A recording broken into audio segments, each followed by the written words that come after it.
नमस्कार दोस्तों, स्वागत है आपका हिंदी नॉलेज शो में। तो दोस्तों, हाल ही में अफ्रीका में एक बहुत बड़ी घटना घटी है।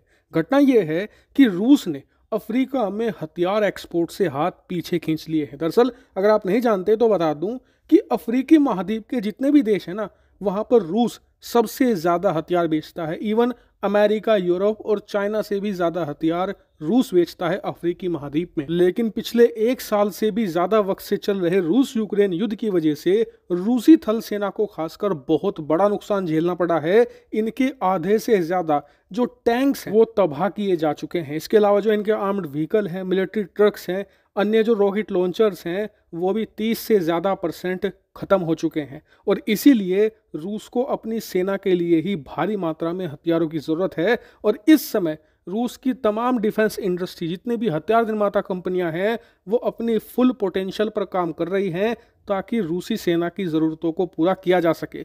और रूस यूक्रेन जो युद्ध है ये जल्दी ख़त्म होने वाला नहीं है। कम से कम मानकर चलिए 1 से लेकर 1.5 साल, हो सके तो 2 साल तक भी ये खिंच सकता है। और उसके बाद भी रूस को हथियारों की ज़रूरत पड़ती रहेगी, क्योंकि युद्ध में जो इनकी इन्वेंट्री यानी कि जो हथियार भंडार गृह है वो लगभग खाली हो चुका है। ऐसे में दोबारा उसे फिलअप करना होगा, जिसमें 5 साल से ज़्यादा का वक्त लग सकता है।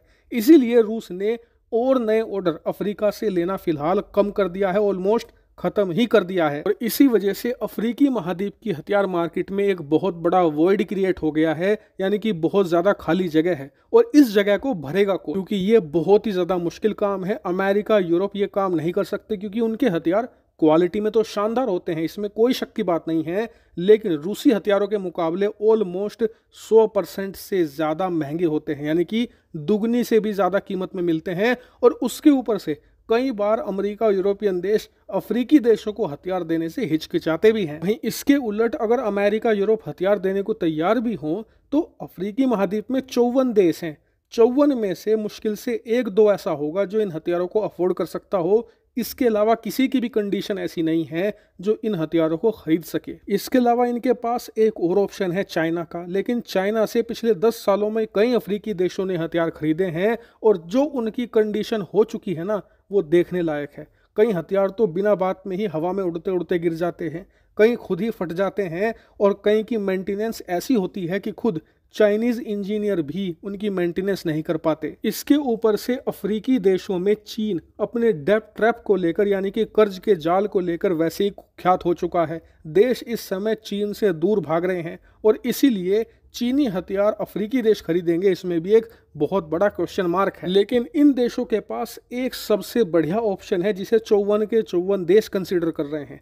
ऑप्शन ये है कि एक ऐसा देश हथियार बेचता है जिसके हथियार नेचर में रूसी हथियारों के सिमिलर हैं, सस्ते भी हैं, और क्वालिटी भी रूसी हथियारों जैसी है। और सबसे शानदार बात, वो देश पूरे अफ्रीकी महाद्वीप का दूसरे नंबर का सबसे बड़ा कर्जदार है, जो बहुत ही कम ब्याज दरों पर कर्ज देता है। और कर्ज अगर आप ना भी दो तो भी आपकी जमीनें नहीं हथियाता, यानी कि वो आपको कर्ज के जाल में नहीं फंसाता। उस देश का नाम है रिपब्लिक ऑफ इंडिया, जी हाँ, भारत। और इस बात को दुनिया भर की मीडिया में इस समय चर्चा किया जा रहा है। स्क्रीन पर आप देखिए, यूरेशिया टाइम्स समेत दुनिया भर की टॉप न्यूज एजेंसियां ये कह रही हैं कि अफ्रीकी महाद्वीप में जो हथियार बेचने का वॉइड क्रिएट हुआ है उसे भारत ही भर सकता है, क्योंकि अफ्रीकी देश ज़्यादातर रूसी हथियारों से फेमिलियर हैं, क्योंकि ये देश दशकों से रूसी हथियारों का इस्तेमाल करते आए हैं। और जो भारत ने खुद हथियार बनाए हैं वो भी रूसी नेचर के हैं। ज़्यादातर उनके कंट्रोल्स, उनके सिस्टम रूसी हथियारों से ही मिलते जुलते हैं। ऐसे में भारत अगर इन अफ्रीकी देशों को ये हथियार बेचता है तो अफ्रीकी देशों के सैनिकों को कोई नई ट्रेनिंग या नई फैसिलिटी की ज़रूरत नहीं पड़ेगी जहां पर ये हथियारों को चलाना सीखें,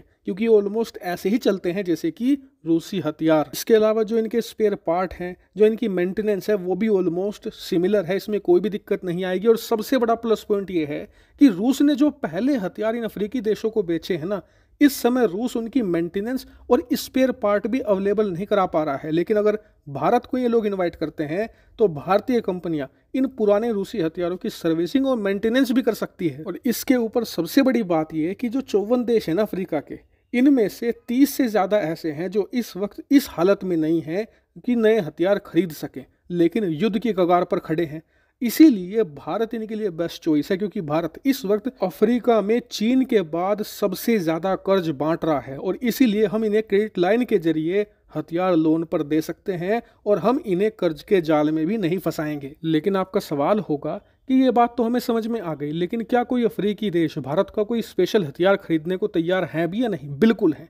देखिए, भारत का जो अर्जुन मेन बैटल टैंक है ना, उसको लेकर अफ्रीका के 2 दर्जन से भी ज़्यादा देश इंटरेस्टेड हैं, क्योंकि अफ्रीका में एयरफोर्स का इस्तेमाल ज़्यादा नहीं किया जाता, वहाँ पर ज़मीनी लड़ाई लड़ी जाती है। ऐसे में टैंक ही सबसे ज़्यादा बेचा जाता है और इसीलिए अफ्रीका के बहुत सारे देश भारत के अर्जुन मेन बैटल टैंक को कंसिडर कर रहे हैं। और आने वाले कुछ दिनों के अंदर आपको इसको लेकर एक बड़ी खबर भी देखने को मिल सकती है और इसीलिए आप चैनल को सब्सक्राइब कर लेना, क्योंकि जैसे ही वो खबर आएगी मैं तुरंत आपको सूचित कर दूंगा। फिलहाल इस वीडियो में इतना ही। Thank you very much for watching video.